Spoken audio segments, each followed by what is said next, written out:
Hey guys, welcome back to Contest Prep University. I'm Joe Klemczewski with Adam Atkinson, and we're going to finish the 5 stages or phases of contest prep dieting today with the fine-tuning phase. So hopefully you've got your clients or yourself through that transition phase. The majority of your work was done in the core phase. Then you hit that metabolic set point phase where you were really working hard to get to your final point where you could start a metabolic building food increase, as people say, quote, eating up to the show.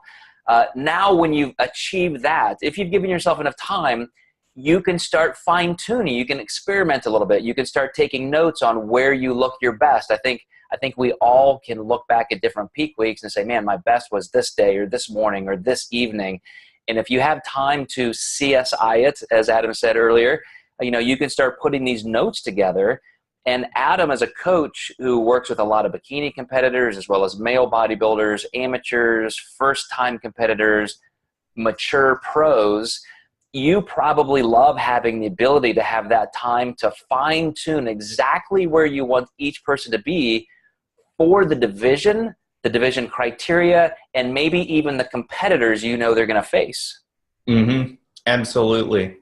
So this phase is great because there's just a lot of open-ended communication, and it's almost fun because when someone's in this phase, they look amazing. You would send them on stage any day of the week, but you're just trying to perfect that look.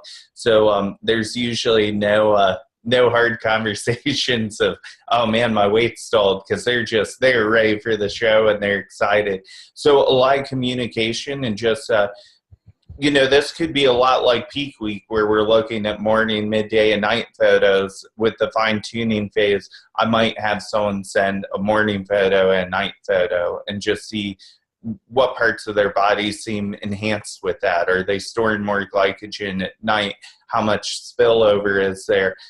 This can be a really good sign for what we want to do in terms of show day food and how we set up their peak week.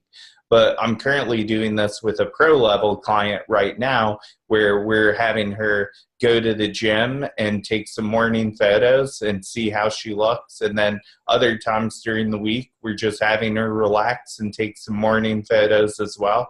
We're kind of doing some comparison, also taking photos like the day after refeed, see what kind of effect this has on her body.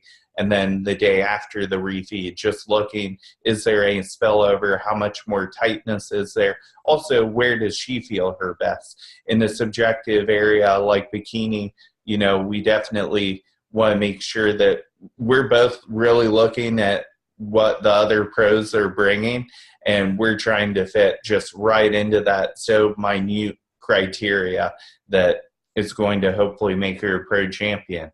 So. Yep. And one of the things, guys, when you're in this state of fine-tuning, you've got a lot of options to make some large-scale decisions. As somebody's food has been coming up through a metabolic building phase, they may have the energy to do more intense cardio. And so even with more food, you can accelerate. They don't have to be all the way ready to hit this phase. You can use a little bit of a metabolic building food increase to get extra work done more easily, or you may decide that this client has been working so hard that they really kind of need the recuperation of having less cardio or less work. So you really end up with some options. And the last thing I would ask Adam is we're gonna talk next about transitioning from this into peak week. How much easier is it for a client just to know that they're ready early, and how that impacts maybe stress levels and anxiety? Way easier, and it's easier on us as a coach as well. We can find mistakes much easier. I have a great example. One of my clients in the fine-tuning phase right now actually added a supplement with yohimbe in it, and I could just tell she was not as tight in her next set of photos. And she mentioned adding a pre-workout, and I almost immediately knew that has to be what created that film. And sure enough, it was an ingredient that's a derivative of yohimbine. So she knew not to take that, but she didn't know not to take this derivative. And we caught it. So that was great, because had she not been ready early enough, I probably wouldn't have even noticed, but when you're that lean and you give up some conditioning, you can tell. So you can catch mistakes a lot more easily the leaner somebody is.